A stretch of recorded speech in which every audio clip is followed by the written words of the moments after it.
due to sin after the guilt has been forgiven through sacramental absolution.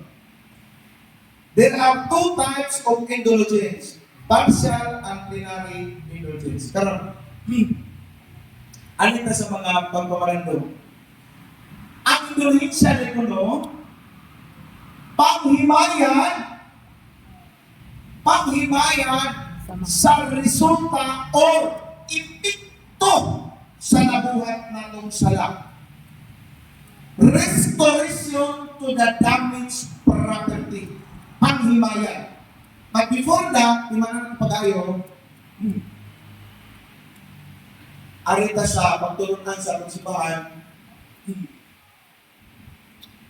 sa katikisi ko pinag-gawin church karena hindi tama.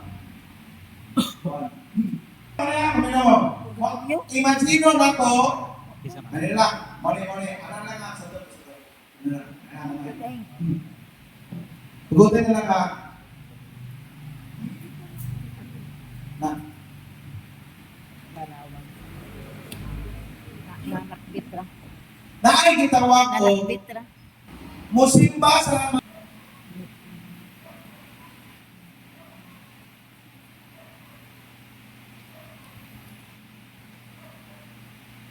okay?